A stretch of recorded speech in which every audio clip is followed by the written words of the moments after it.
Bueno amigos, ahora les traigo el cuento de Alan Poe, La verdad sobre el caso del señor Valdemar.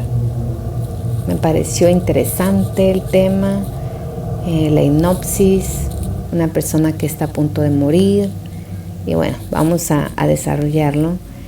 Y si les gusta amigos, suscríbanse, denle like y compartan. Empezamos.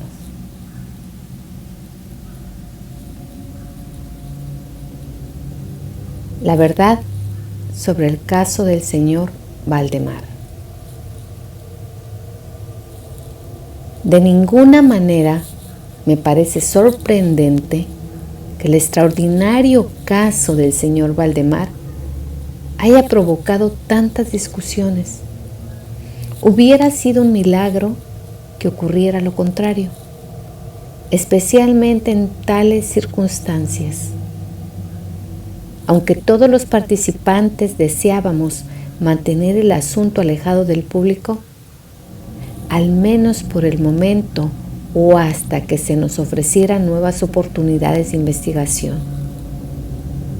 A pesar de nuestros esfuerzos, no tardó en difundirse una versión tan espuria como exagerada que se convirtió en fuente de muchas desagradables tergiversaciones y, como es natural, de profunda incredulidad. El momento ha llegado de que yo dé a conocer los hechos en la medida en que me es posible comprenderlos. Helos aquí sucintamente. Durante los últimos años, el estudio del hipnotismo había atraído repentinamente mi atención. Hace unos 9 meses se me ocurrió súbitamente que en la serie de experimentos efectuados hasta ahora existía una omisión tan curiosa como inexplicable. Jamás se había hipnotizado a nadie in articulo mortis. Quedaba por verse si, en primer lugar, un paciente en esas condiciones sería susceptible de influencia magnética. Segundo, en caso de que lo fuera, si su estado aumentaría o disminuiría dicha susceptibilidad. Y tercero, hasta qué punto o por cuánto tiempo el proceso hipnótico sería capaz de detener la intrusión de la muerte. Quedaban por aclarar otros puntos, pero estos eran los que más excitaban mi curiosidad, sobre todo el último, dada la inmensa importancia que podían tener sus consecuencias. Pensando si entre mis relaciones habría algún sujeto que me permitiera verificar esos puntos, me acordé de mi amigo Ernest Valdemar, renombrado compilador de la Biblioteca Forensica y autor bajo el nombre de Plum de Isaac Marx, de las versiones polacas de Wallenstein y Gargantua.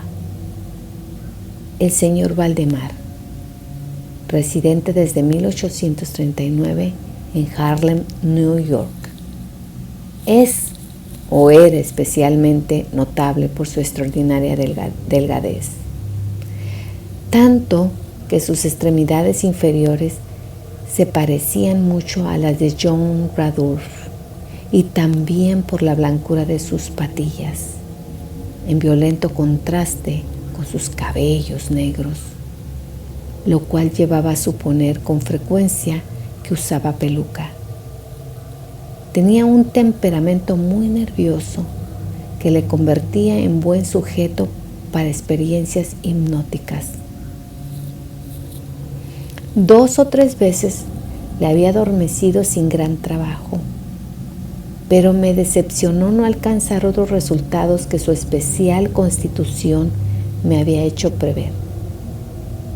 Su voluntad no quedaba nunca bajo mi entero dominio. Y por lo que respecta a la clarividencia, no se podía confiar en nada de lo que había conseguido con él.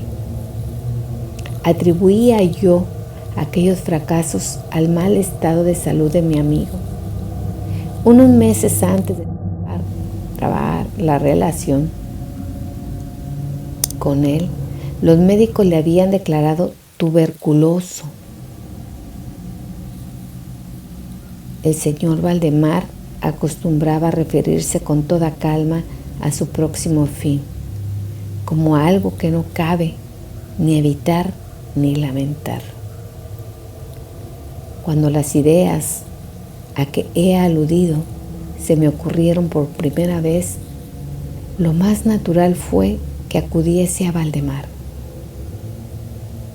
Demasiado bien conocía la serena filosofía de mi amigo para temer algún escrúpulo de su parte.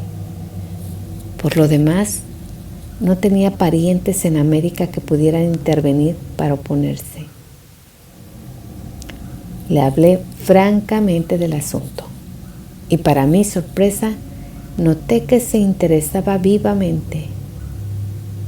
Digo para mi sorpresa, pues si bien hasta entonces se había prestado libremente a mis experimentos, jamás demostró el menor interés por lo que yo hacía. Su enfermedad era de las que permiten un cálculo preciso sobre el momento en que sobrevendrá la muerte.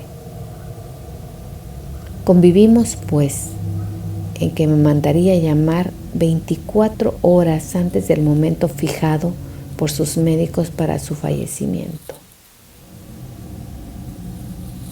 Hace más de 7 meses que recibí la siguiente nota de puño y letra de Valdemar. Estimado P., ya puede venir usted.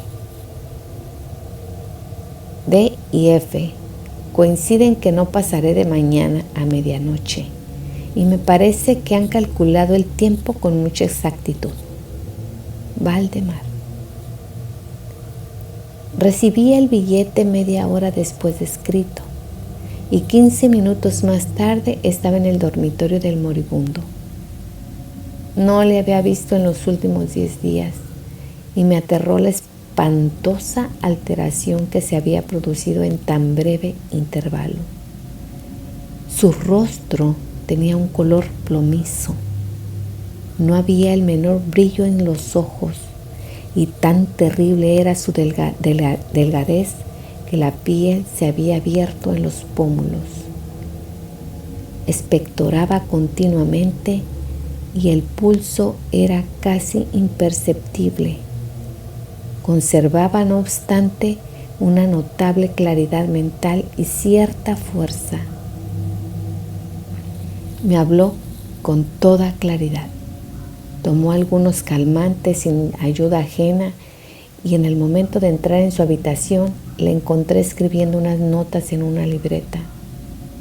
Se mantenía sentado en el lecho con ayuda de varias almohadas y estaban a su lado los doctores D y E.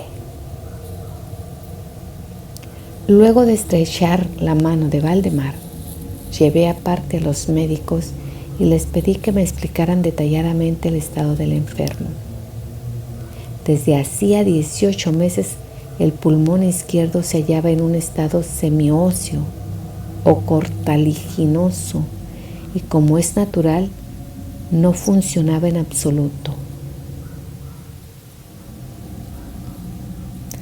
En su porción superior, el pulmón derecho aparecía parcialmente osificado, mientras la inferior era tan solo una masa de tubérculos purulentos que se confundían unos con otros.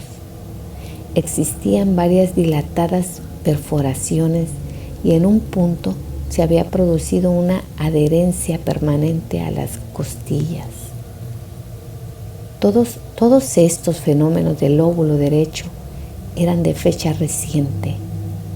La osificación se había operado con insólita rapidez, ya que un mes antes no existían señales de la misma y la adherencia solo había sido comprobable en los últimos 3 días.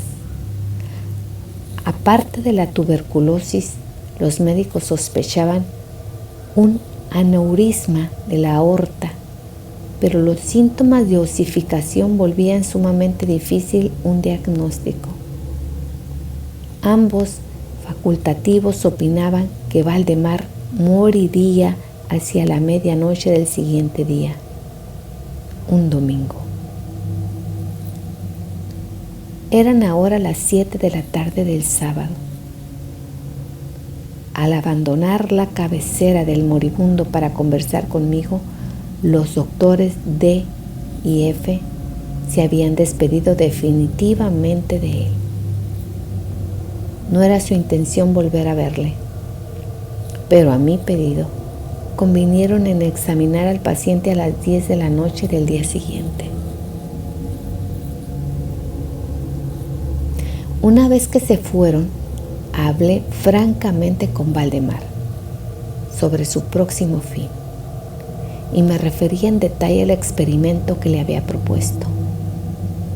Nuevamente se mostró dispuesto e incluso ansioso por llevarlo a cabo y me pidió que comenzara de inmediato.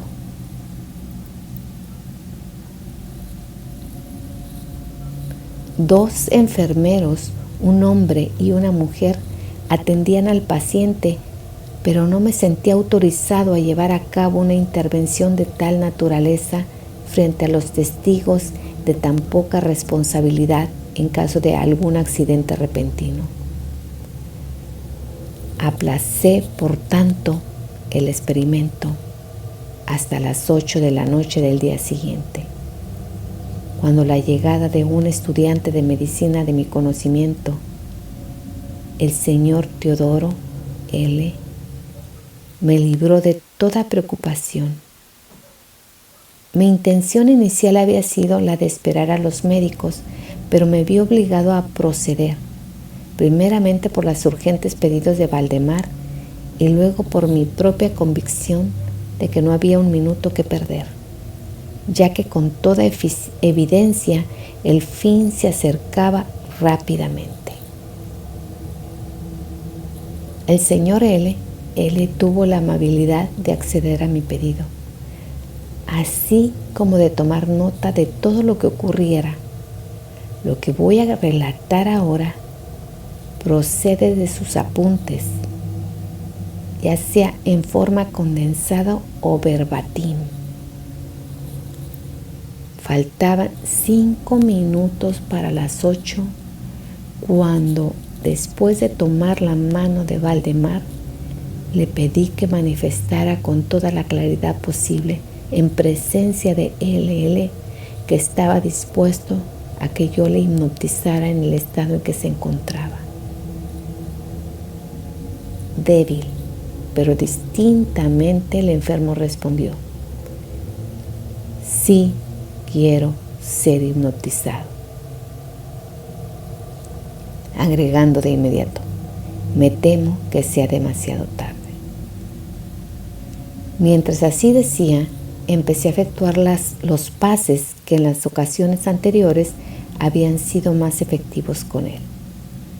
Sentía indudablemente la influencia del primer movimiento lateral de mi mano por su frente, pero aunque empleé todos mis poderes, me fue imposible lograr otros efectos hasta algunos minutos después de las 10, cuando llegaron los doctores D y F, tal como lo habían prometido. En pocas palabras les expliqué cuál era mi intención y como no pusieron inconveniente, considerando que el enfermo se hallaba ya en agonía, continué sin vacilar, cambiando, sin embargo, los pases laterales por otros verticales y concentrando mi mirada en el ojo derecho del sujeto. A esta altura su pulso era imperceptible y respiraba entre estertores e intervalos de medio minuto. Esta situación se mantuvo sin variantes durante un cuarto de hora. Al expirar este periodo, sin embargo, un suspiro perfectamente natural, aunque muy profundo, escapó del pecho del moribundo. Mientras cesaba la respiración estertorosa, o mejor dicho, dejaban de percibirse los estertores. En cuanto a los intervalos de la respiración, siguieron siendo los mismos. Las extremidades del paciente estaban heladas. A las 11:05 advertí inequívocas señales de influencia hipnótica. La vidriosa mirada de los ojos fue reemplazada por esa expresión de intranquilo examen interior que jamás se ve sino en casos de hipnotismo y sobre la cual no cabe engañarse. Mediante unos rápidos pases laterales hice palpitar los párpados como al acercarse del sueño y con unos pocos más los cerré por completo.